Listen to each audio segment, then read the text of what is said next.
Five Nights at Freddy's, The Silver Eyes. Chapter 2. Charlie pulled to a stop, feeling the soft give of dirt under her tires, and turned off the car. She got out and surveyed their surroundings. The sky was a rich dark blue, the last trails of the sunset streaking off to the west. The parking lot was unpaved, and before them lay a sprawling monster of a building, a rising acre of glass and concrete. There were lamps in the parking lot that had never been used, and no lights shone out onto the lot. The building itself looked like an abandoned sanctuary, entombed in black trees and the distant roar of civilization. She looked at Jessica in the passenger seat, who was craning her neck out the window. "Is this the right place?" Jessica asked. Charlie shook her head slowly, not quite certain what she was seeing. "I don't know," she whispered. Charlie got out of the car and stood in silence as John and Carlton pulled up beside her. "What is this?" John stepped out of the car cautiously and stared blankly at the monument. "Does anyone have a flashlight?" He looked at each of them. Carlton held up his keychain and waved around the feeble glow of a pen light for a minute. "Great," John muttered, walking away with resignation. "Hold on a sec," Charlie said, and went around to her trunk. "My aunt makes me carry around a bunch of stuff for emergencies." Aunt Jen, loving but severe, had taught Charlie self-reliance above almost anything else. Before she let Charlie have her old blue Honda, she had insisted that Charlie know how to change a tire, check the oil, and know the basic parts of the engine. In the trunk, in a black box, tucked in next to the jack, spare tire, and small crowbar, she had a blanket, a heavy police-issue flashlight, bottled water, granola bars, matches, and emergency flares. Charlie grabbed the flashlight. Carlton grabbed a granola bar. Almost by silent agreement, they began to walk the building's perimeter, Charlie holding up the light in a steady beam in front of them. The building itself looked mostly finished, but the ground was all dirt and rock, uneven and soft. Charlie shone the light on the ground, where grass had grown patchy in the dirt, inches long. "No one has been digging for a while," Charlie said. The place was massive, and it took a long time to circumnavigate. It wasn't long before the rich blue of the evening was overtaken by a blanket of scattered silver clouds and stars. The surfaces of the building were all the same, smooth beige concrete, with windows too high up on the walls to see inside. "Did they really build this whole thing and then just leave?" Jessica said. "Carlton," said John, "you really don't know anything about what happened?" Carlton shrugged expansively. "I told you. I knew there was construction, but I don't know anything else." "Why would they do this?" John seemed almost paranoid, scouting the trees as though eyes might be looking back at them. "It just goes on and on," he squinted. Glazing along the outside wall of the building, which seemed to stretch endlessly into the distance. He glanced back to the trees as if making sure they hadn't missed a building somehow. "No, it was here." He placed his hand on the drab concrete facing. "It's gone." After a moment, he gestured to the others and began to walk back the way they came. Reluctantly, Charlie turned back, following the group. They kept going until they could see their cars again, up ahead in the darkness. "Sorry, guys. I hoped there would at least be something familiar," Carlton said exhaustedly. "Yeah," Charlie said. She had known it would be, but seeing that Freddy's had been razed to the ground was still a shock. It was so paramount sometimes in her mind that she wanted to get rid of it, wanted to scrub the memories, good and bad, from her head as if they had never been. Now someone had scrubbed it from the landscape, and it felt like a violation. It should have been up to her. Right, she thought, because you had the money to buy it and preserve it, like Aunt Jen did with the house. "Charlie?" John was saying her name, and it sounded like he was repeating it. "Sorry," she said. "What were you saying?" "Do you want to go inside?" Jessica asked. Charlie was surprised they were only now considering this, but then again, none of them was usually prone to criminal activity. The thought was a release, and she took a deep breath, speaking on her exhale. "Why not?" she said, almost laughing. She hefted the flashlight. Her arms were getting tired. "Anyone else want to turn?" She waved it back and forth like a pendulum. Carlton grabbed it and took a moment to appreciate its weight. "Why is this so heavy?" he said, passing it off to John. "Here you go." "It's a police flashlight," Charlie said absently. You can hit people with it. Jessica wrinkled her nose. Your aunt really wasn't kidding around, huh? Ever used it? Not yet. Charlie winked and made a half-threatening glance at John, who returned an uncertain half-smile, unsure how to react. The wide entrances were sealed with hammered metal doors, no doubt intended to be temporary until construction was finished. Still, it wasn't difficult to find a way in, since many large mounds of gravel and sand scaled the walls, leading right up to the edges of the large, gaping windows. Not trying hard to keep people out, John said. What's anyone going to steal? Charlie said, staring at the blank, towering walls. They climbed the hill slowly, the gravel shifting and sliding beneath their feet as they went. Carlton reached the window first and peered through. Jessica looked over his shoulder. Can we drop down? John asked. Yes, said Carlton. No, Jessica said at precisely the same time. I'll go, Charlie said. She felt reckless. Without looking through to see how far the fall was, she put her feet through the opening and let herself drop. She landed, knees bent. The impact rocked her, but it did not hurt. She looked up at her friend staring down. Oh, hang on, Charlie called, pulling a short stepladder from a wall nearby and setting it under the window. Okay, she said. Come on. They dropped down one by one and looked around them. Inside was an atrium, or maybe it would have become a food court, with metal benches and plastic tables scattered around, some bolted to the floor. The ceiling rose up high above them, with a glass roof where they could see the stars peering down at them. Very post-apocalyptic, Charlie joked, her voice echoing in the open space. Jessica sang a brief, wordless scale suddenly, startling them all into silence. Her voice rang out pure and clear, something beautiful in the emptiness. Very nice, but let's not call too much attention to ourselves, John said. Right, Jessica said, still very happy with herself. As they walked on, Carlton swept up and took her arm. Your voice is amazing, he said. It's just good acoustics, Jessica said, attempting humility, but not meaning a word of it. They walked the empty halls, peering into each of the massive cavities where a department store might have been. Some parts of the mall had been almost finished, while others were in shambles. Some hallways were littered with piles of dusty concrete bricks and stacks of wood. Others were lined with glass-paneled storefronts, lights hanging in perfect rows above their heads. It's like a lost city, John said. Like Pompeii, said Jessica, just without the volcano. No, Charlie said, there's nothing here. The whole place had a sterile feel to it. It was not abandoned. It had never sustained life at all. She looked in a store window across from her, one of the few with glass, wondering what would have been displayed. She imagined mannequins, dressed in bright clothing, but when she tried to picture them, all she could see was blank faces, concealing something. She suddenly felt out of place, unwelcomed by the building itself. Charlie began to feel restless, some of the luster wearing off the adventure. They had come, Freddys was gone, and so was the shrine she had kept in her thoughts, where she could still find Michael Plain, where she last saw him. John stopped suddenly, turning off the flashlight as carefully as he could. He put a finger to his lips, motioning for silence. He gestured back the way they had come. In the distance, they saw a small light bobbing in the darkness, like a ship in the fog. Someone else is here, he hissed. A night guard, maybe? Carlton whispered. Why would an abandoned building need a guard? Charlie wondered.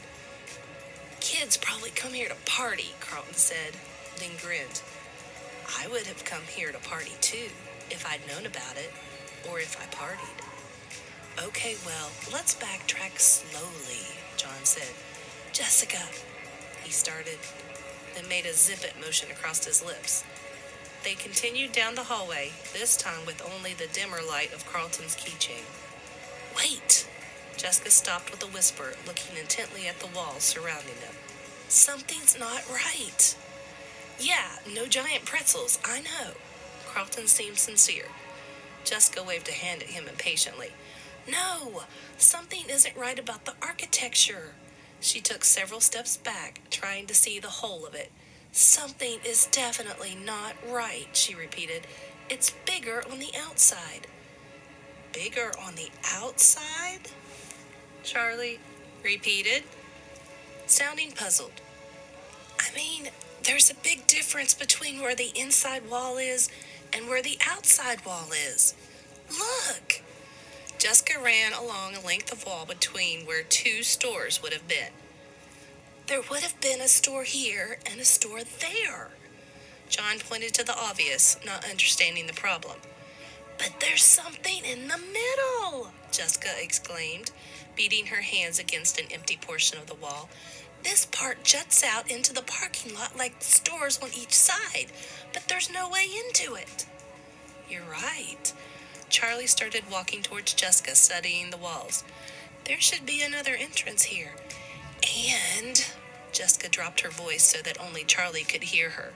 About the same size as Freddys, don't you think? Charlie's eyes widened, and she took a quick step back from Jessica. What are you two whispering about? Carlton stepped closer. We're talking about you, Jessica said sharply, and they walked into one of the vacant department stores that seemed to sandwich the sealed space. Come on, she said. Let's take a look.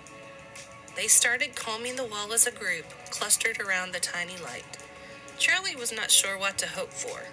Aunt Jen had warned her about coming back.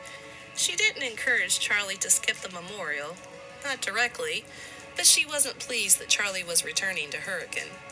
Just be careful, Aunt Jen had said. Some things, some memories, are best left undisturbed. Is that why you kept Dad's house? Charlie thought now. Is that why you kept paying for it? Leaving it untouched like some kind of shrine, but never visiting? Hey! John was gesturing wildly, coming inside to catch up to the rest of them. Hide! The light was out in the hall again, bobbing up and down, and it was coming closer. Charlie glanced around. They were already too deep inside the massive store to get out in time, and there seemed to be nowhere to hide. Here! Here! Jessica whispered. There was a break in the wall beside a rig of scaffolding, and they hurried into it, squeezing past stacks of open boxes and sheets of plastic hanging from the ceiling. They made their way down what appeared to be a makeshift hallway just on the other side of the department store wall. It was really more like an alley. It was incongruous with the rest of the mall, not shiny and new, but dank and musty. One wall was made of the same concrete as the outside of the building, though it was rough and unfinished, and the other was exposed brick, some parts faded smooth with age, others with the mortar crumbling, leaving chinks and holes. Heavy wooden shelves of cleaning equipment stood against the wall, listing to the side, their boards sinking under the weight of old paint cans and mysterious buckets. Something was dripping from uncovered pipes overhead, leaving puddles that they all stepped carefully around. A mouse scuttled by, almost running over Carlton's foot. Carlton made a strangled sound, hand over his mouth. They crouched down behind one of the wooden shelving units, pressing up against the wall. Charlie doused the light and waited. She took shallow breaths, perfectly still, watching and wishing she had picked a better position to freeze into. After a few minutes, her legs started to feel numb under her, and Carlton was so close that she could smell the light, pleasant scent of his shampoo. That's nice, she whispered. Thanks, Carlton said, knowing immediately what she was referring to. It comes in ocean breeze and tropical paradise. I prefer ocean breeze, but it dries the scalp. Hush, John hissed. Charlie wasn't sure why she was so worried. It was just a night guard, and at the worst they would be asked to leave, maybe yelled at a little. She had an overblown aversion to getting in trouble. The bobbing light came closer. Charlie was acutely aware of her body, holding every muscle motionless. Suddenly she could make out a thin figure leaning in from the great room outside. He shone his light in a long beam down the hallway, sweeping it up and down the halls. He's got us, Charlie thought, but inexplicably he turned and went, apparently satisfied. They waited another few minutes, but there was nothing. He was gone. They all moved slowly out of their crouched positions, stretching limbs that had gone to sleep. Carlton shook one foot vigorously until he could stand on it. Charlie looked down at Jessica, who was still hunched over, as if frozen in time. Jessica, are you okay? She whispered. Jessica looked up smiling. You won't believe this. She was pointing at the wall, and Charlie leaned over to see. There, etched in the worn brick, were clumsy letters, almost illegible in a child's handiwork. Carlton smells like feet. "You have to be kidding me," John whispered in awe, turning to face the wall and placing both hands against it. "I recognize these bricks," he laughed. "These are the same bricks." His smile faded. "They didn't tear it down. They built around it." "It's still here!" Jessica unsuccessfully tried to keep her voice down. "There has to be a way in," she added, her eyes wide with an almost childish excitement. Charlie shone the flashlight up and down the hallway, playing the light off each wall. But there was no break, no door. "There was a back door to Freddys," John said. "Marla wrote that right next to the back door, right?" "Why didn't they just knock it down?" Charlie pondered. "Does this hallway just lead nowhere?" Jessica said, puzzled. "It's the story of my life," Carlton said lightly. "Wait." Charlie ran her fingers along the edge of a shelf, peering through the odds and ends crammed onto it. The wall behind it looked different. It was metal, not brick. "Right here." She stepped back and looked at the others. "Help me move it." John and Jessica pressed against one side in a unified effort, and she and Carlton pulled on the other. It was immensely heavy, laden with cleaning supplies and large buckets of nails and tools, but it slid farther down the hall almost easily without incident. Jessica stepped back, breathing hard. "John, give me the big light again." He handed it over, and she turned it back on, aiming it where the shelf had stood. "This is it," she said. It was metal and rusting, spattered with paint, a stark contrast to the walls around it. There was only a hole where the handle had been. Someone must have removed it so the shelf could lie flush against the door. Silently, Charlie handed the flashlight back to John, and he held it above her head so she could see. She slipped around the others and tried to squeeze her fingers into the hole where the doorknob once was, trying to pull it open, to no avail. "It's not going to open," she said. John was behind her, peering over her shoulder. "Just a second." He squeezed himself into the space beside her and knelt carefully. "I don't think it's locked or anything," he said. "I think it's just rusty. Look at it." The door extended all the way to the floor, its bottom ragged and unfinished. The hinges were on the other side, and the edges were caked in rust. It looked as though it had not been opened in years. John and Charlie pulled on it together, and it moved a fraction of an inch. "Yay!" Jessica exclaimed, almost shouting, then covered her mouth. "Sorry," she said in a whisper, containing my excitement. They took turns pulling on it, leaning over one another, the metal scraping their fingers. The door held for a long moment, then it came loose under their weight, swinging open slowly with an unearthly screech. Charlie looked nervously over her shoulder, but the guard did not appear. The door opened only about a foot wide, and they went one by one until all four were through. Inside, the air changed, and they all stopped short. Ahead of them was a dark hallway, familiar to them all. "Is this?" Jessica whispered, not taking her eyes from the dark expanse. "It's here," Charlie thought. She held out her hand for the flashlight, and John handed it to her wordlessly. She shone the light ahead of them, sweeping the walls. They were covered in children's drawings, crayon on yellowing, curling paper. She started forward, and the others followed, feet shuffling on old tile. It seemed to take forever to traverse the hall, or perhaps it was just that they were moving slowly, with methodical, deliberate steps. Eventually, the hallway opened up into a larger expanse, the dining room. It was just as they remembered it, completely preserved. The flashlight beam bounced off 1,000 little things, reflective, glittering, or topped with foil ribbon. The tables were still in place, covered in their silver and white checkered cloths. The chairs were pulled up to them haphazardly, some tables with too many and others with too few. It looked as though the room had been abandoned in the middle of the lunch hour. Everyone had gotten up expecting to return, but never did. They walked in cautiously, breathing cold, stale air that had been trapped inside for a decade. The whole restaurant gave off a sense of abandonment. No one was coming back.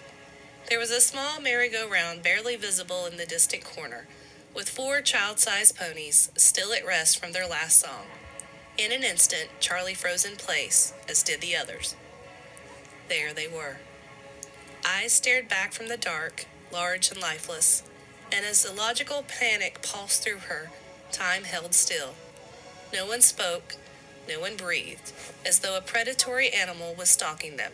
But as the moments passed, the fear waned, until she was back again, as a child, and with old friends, separated from one another for far too long. Charlie walked toward the eyes in a straight line. Behind her, the others were motionless. Hers were the only footsteps. As Charlie walked, she touched the cold back of an old party chair without looking at it, guiding it out of her path.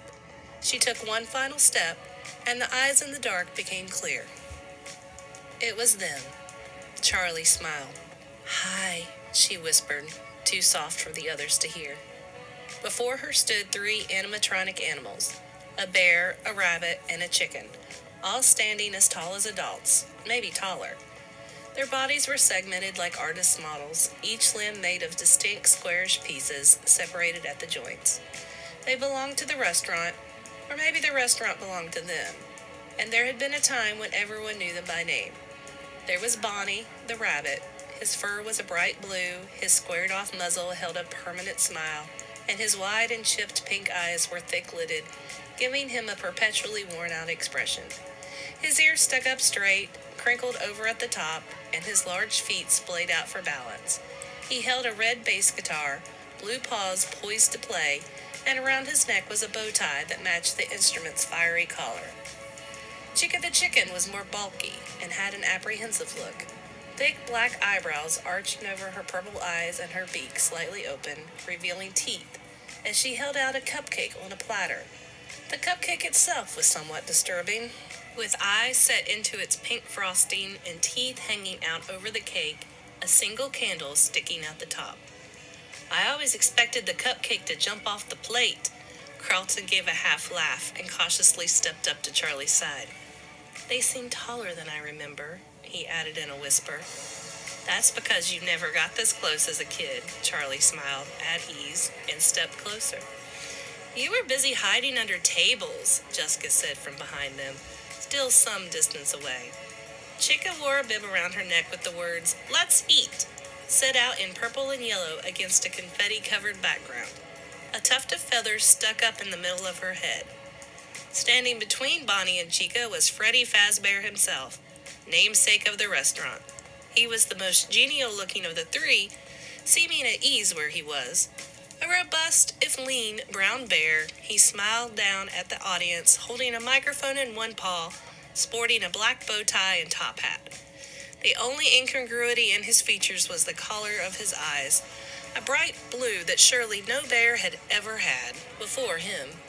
His mouth hung open, and his eyes were partially closed, as though he had been frozen in song. Carlton drew closer to the stage until his knees pressed against the rim of it. "Hey, Freddie," he whispered. "Long time no see." He reached out and grabbed at the microphone, wiggling it to see if he could get it loose. "Don't!" Charlie blurted, looking up into Freddie's fixed gaze as though making sure he hadn't noticed. Carlton pulled his hand back like he had touched something hot. "Sorry." "Come on," John said, cracking a smile. "Don't you want to see the rest of the place?" They spread out across the room, peering into corners and carefully trying doors, acting as though everything might be breakable to the touch. John went over to the small carousel, and Carlton disappeared into the dark arcade off the main room.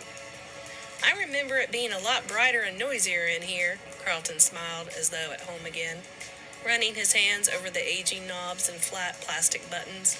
"I wonder if my high scores are still in there," he muttered to himself. To the left of the stage was a small hallway. Half hoping no one would notice where she had gone, Charlie started down it silently as the others occupied themselves with their own curiosities. At the end of the short, plain corridor was her father's office. It had been Charlie's favorite place in the restaurant. She liked to play with her friends in the main area, but she loved the singular privilege of coming back here when her father was doing paperwork. She paused outside the closed door, her hand poised over the knob, remembering. Most of the room was filled with his desk, his filing cabinets, and small boxes of uninteresting parts. In one corner was a smaller filing cabinet painted a salmon color that Charlie had always insisted was pink. That had been Charlie's. The bottom drawer held toys and crayons, and the top had what she liked to call my paperwork. It was mostly coloring books and drawings, but occasionally she would go over to her father's desk and try to copy down whatever he was writing in a childish, crayoned hand. Charlie tried the door, but it was locked. Better this way, she thought. The office was personal, and she did not really want it open tonight. She headed back into the main dining room and found John looking pensively at the merry-go-round. He eyed her with curiosity, but did not ask where she had gone. "I used to love this thing," Charlie smiled, approaching warmly. Yet now the painted figures seemed odd and lifeless to her. John made a face, as though he knew what she was thinking. "Not the same," he said. He rubbed his hand over the top of a polished pony as though to scratch it behind the ear. "Just not the same," he repeated, removing his hand and gazing elsewhere. Charlie glanced over to see where the others were. In the arcade, she could see Jessica and Carlton wandering among the games. The consoles stood still and unlit like massive tombstones, their screens blank. "I never liked playing the games," Jessica said, smiling. "They moved too fast, and just when I'd start to figure out what to do, I'd die and it would be someone else's turn." She wiggled a joystick that squeaked from neglect. "They were rigged anyway," Carlton said with a wink. "When's the last time you played one of these?" Jessica asked, peering closely into one of the screens to see what image was burned into it from too many years of use. Carlton was busy rocking a pinball machine back and forth, trying to get a ball to come loose. There's a pizza place I visit sometimes." He set the table back on four legs carefully and glanced at Jessica. "But it's no Freddy's," he added. John was roaming through the dining room again amid the tables, flicking the stars and spirals hanging overhead. He plucked a red party hat from the table, stretched the rubber band hanging loosely from its base, and snapped it around his head, red and white tassels hanging down over his face. "Oh, let's check out the kitchen," he said. Charlie followed as he bounded off toward it. Although the kitchen had been off-limits to her friends, she'd spent a lot of time there, so much that the chefs chased her out by name, or at least by the name they heard her father call her, Charlotte. John overheard someone calling her Charlotte one day when they were in kindergarten, and persisted in teasing her with it constantly. He could always get a rise out of her with that. It wasn't that Charlie didn't like her full name, but Charlie was who she was to the world. Her father called her Charlotte, and it was like a secret between them, something no one else was allowed to share. The day she left Hurricane for good, the day they said goodbye, John had hesitated. "Bye, Charlie," he said. In their cards, letters, and phone calls, he had never called her Charlotte again. She never asked why, and he never told her. The kitchen was still fully stocked with pots and pans, but it held little interest for Charlie in the midst of her memories. She headed back out into the open space of the dining room, and John followed. At the same time, Jessica and Carlton stumbled out of the arcade, tripping into each other as they crossed the thresholds between rooms in the dark. "Anything interesting?" John asked. A gum wrapper, 30 cents, and Jessica, so no, not really," Carlton said. Jessica playfully gave him a punch in the shoulder. "Oh, have we all forgotten?" Jessica gave an evil smile, pointing to another hallway on the opposite side of the dining room. She headed toward it swiftly before anyone could answer, and they followed her. The hallway was long and narrow, and the farther they went, the less the flashlight seemed to illuminate. At last the passage opened out into a small room for private parties, set up with its own tables and chairs. As they entered, there was a collective hush. There in front of them was a small stage, the curtain drawn. A sign was strung across the front. "Out of order," it read in neat, handwritten letters. They stood still for a minute, then Jessica went up to it and poked the sign. "Pirates Cove," she said. 10 years later, and it's still out of order." "Don't touch it," Charlie thought. "I had one birthday back here," John said. "It was out of order then, too." He took hold of the edge of the curtain and rubbed the glittered fabric between his fingers. "No," Charlie wanted to say again, but stopped. "You're being silly," she chided herself. "Do you think he's still back there?" Jessica said, playfully, threatening to make the reveal with one giant swing on the curtain. "I'm sure he is." John gave a false smile, seeming uncomfortable for the first time. Yes, he's still there, Charlie thought. She stepped back cautiously, suddenly becoming aware of the drawings and posters surrounding them like spiders on the wall. Charlie's flashlight carefully inched from picture to picture, all depicting different variations of the same character. A large and energetic pirate fox with a patch over one eye and a hook for a hand, usually swinging in to deliver a pizza to hungry children. "This is the room where you were the one hiding under tables," Jessica said to Charlie, trying to laugh. "But you're a big girl now, right?" Jessica climbed up on the stage unsteadily, almost losing her footing. John reached out a hand to steady her as she righted herself. She giggled nervously, looking down at the others as though for guidance, then grabbed hold of the tasseled edge of the fabric. She waved her other hand in front of her face as dust fell from the cloth. "Maybe this isn't a good idea?" She laughed, but there was an edge to her voice, like she really meant it, and she looked down at the stage for a moment, as though poised to climb back down. Still, she didn't move, taking the edge of the curtain again. "Wait," John said. "Can you hear that?" They were all dead quiet, and in the silence, Charlie could hear them all breathing. John's breaths were deliberate and calm, Jessica's quick and nervous. As she thought about it, her own breathing began to feel odd, like she had forgotten how to do it. "I don't hear anything," she said. "Me either," Jessica echoed. "What is it?" "Music is coming from..." He gestured back the way they had come. "From the stage?" Charlie cocked her head to the side. "I don't hear it." "It's like a music box," he said. Charlie and Jessica listened carefully, but their blank expressions didn't change. "It stopped, I guess." John returned his gaze forward. "Maybe it was an ice cream truck," Jessica whispered. "Hey, that wouldn't be so bad right now." John appreciated the levity. Jessica turned her attention back to the curtain, but John began to hum a tune to himself. "It reminded me of something," he mumbled. "Okay, here I go," Jessica announced. She did not move. Charlie found her eyes drawn to Jessica's hand on the curtain, her pink manicured nails pale against the dark, glittery fabric. It was almost like the hushed moment in a theater crowd, when the lights went dark, but the curtain had not yet risen. They were all still, all anticipating, but they were not watching a play, no longer playing a game. All the mirth had gone out of Jessica's face. Her cheekbones stood out stark in the shadows, and her eyes looked grim, as though the simple thing she was about to do might be of terrible consequence. As Jessica hesitated, Charlie realized her hand hurt. She was making a fist so tight her nails dug into her flesh, but she could not force her grip to loosen. A crash sounded from back the way they came, a cascading, clanging noise ringing out and filling the whole space.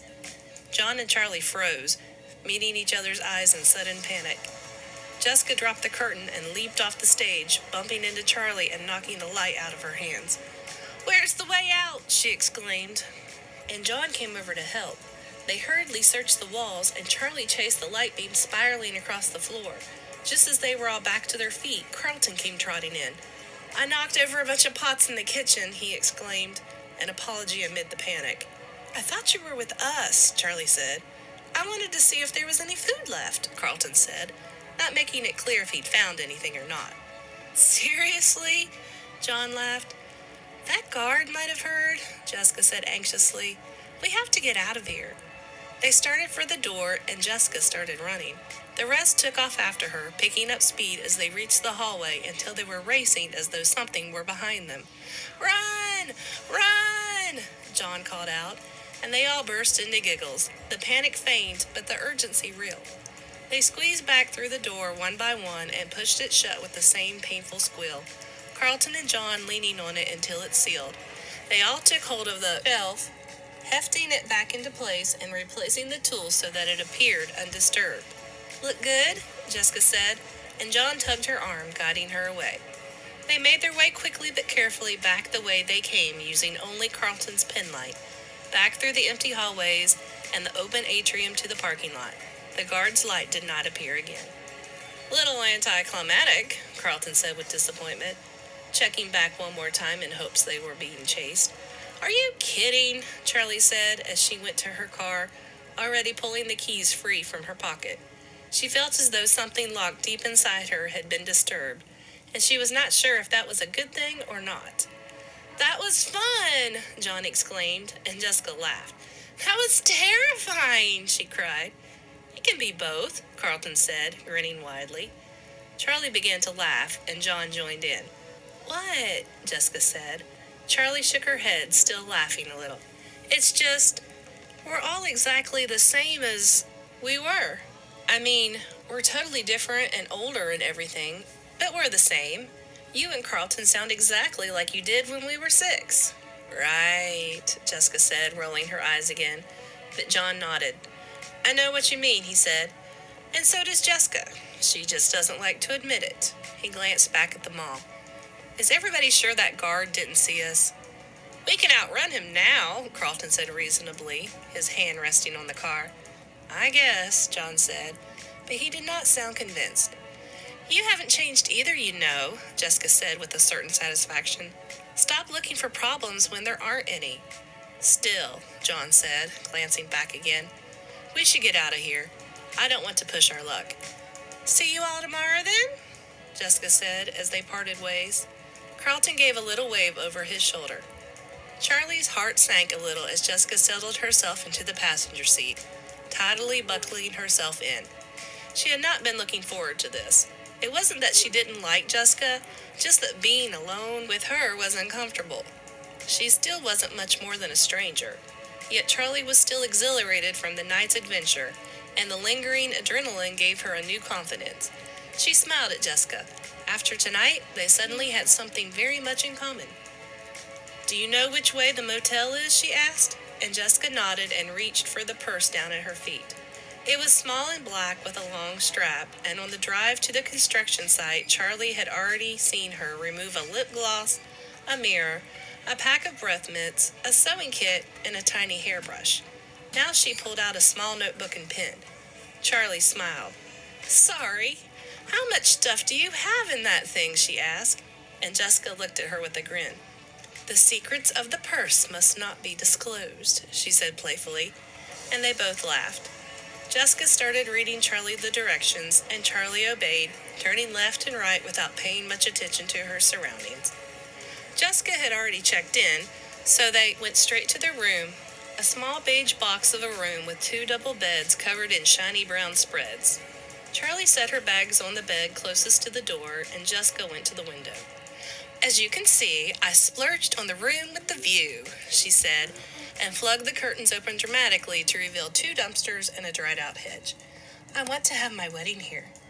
Right, Charlie said, amused. Jessica's prim demeanor and fashion model looks made it easy to forget that she was smart as well. As a child, she remembered being slightly intimidated every time they got together to play, before realizing after the first few minutes how much she liked Jessica. She wondered if it was hard for Jessica to make friends, looking the way she did, but it wasn't the kind of thing you could really ask someone. Jessica flopped down on the bed, lying across it to face Charlie. So, tell me about you, she said confidentially, mocking a talk show host or someone's nosy mother. Charlie shrugged awkwardly, put on the spot. What does that mean? She said. Jessica laughed. I don't know. What an awful thing to ask, right? I mean, how do you answer that? How about school? Any cute boys? Charlie lay down across the bed, mimicking Jessica's position. Cute boys? What are we, 12? Well, Jessica said impatiently. I don't know, she said. Not really. Her class was too small. She had known most of the people in it since she moved in with Aunt Jen, and dating anyone, liking them like that, seemed forced and altogether unappealing. She told Jessica as much. Most of the girls, if they want to date, they date older guys, she said. And you don't have an older guy? Jessica teased. Nah, Charlie said. I figure I'd wait around for our batch to grow up. Right. Jessica burst out laughing before quickly thinking of something to share. Last year, there was this guy, Donnie, she said. I was gaga for him. Like, really. He was so sweet to everyone. He wore all black all the time, and he had this black curly hair so thick, all I could think about when I sat behind him was burying my face in it. I was so distracted I ended up with an A- in trig. He was super artistic, a poet, and he carried around one of those, black leather notebooks, and he was always scribbling something in it, but he would never show anybody. She sighed dreamily. I figured if I could get him to show me his poetry, I would really come to know his soul, you know? So did he ever? Charlie said. Oh, yeah, she said, nodding emphatically. I asked him out finally, 'cause he was shy and he was never going to ask me.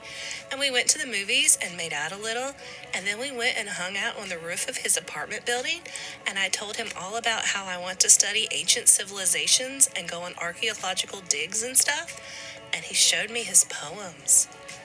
And did you come to know his soul? Charlie said, excited to be included in girl talk, something she felt like she'd never really gotten to participate in before. Charlie nodded eagerly, but not too eagerly.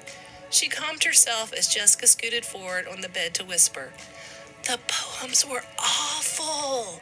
I didn't know it was possible to be both melodramatic and boring at the same time. I mean, just reading them made me embarrassed for him. She covered her face in her hands. Charlie laughed. What did you do? What could I do? I told him it wasn't going to work out and went home. Wait, right after you read his poetry? I still had the notebook in my hand. Oh no, Jessica, that's awful. You must have broken his heart. I know. I feel so bad. But it was like the words just came out of my mouth. I couldn't stop myself. Did he ever speak to you again? Oh, yeah. He's perfectly nice. But now he takes statistics and economics and wears sweater vests. You broke him! Charlie threw a pillow at Jessica, who sat up and caught it. I know. He'll probably be a millionaire stockbroker instead of a starving artist, and it's all my fault. She grinned. Come on. He'll thank me someday. Charlie shook her head. Do you really want to be an archaeologist? Yeah, Jessica said. Huh, said Charlie. Sorry, I thought... She shook her head. Sorry, that is really cool. You thought I'd want to do something in fashion, Jessica said. Well, yeah. It's okay, Jessica said. I did, too. I do. I love fashion. But there's only so much to it, I think it's amazing to think about how people lived 1,000 years ago, or 2,000, or 10. They were just like us, but so different. I like to imagine living in other times, other places, wonder who I would have been. Anyway, what about you? Charlie rolled over onto her back, looking up at the ceiling. The tiles were made of loose, stained styrofoam, and the one above her head was askew. I hope there aren't any bugs up in there, she thought. I don't know, she said slowly. I think it's really cool that you know who you want to be, but I have just never had that kind of a plan.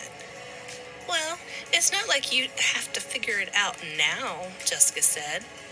Maybe, Charlie said, but I don't know. You know what you want to do.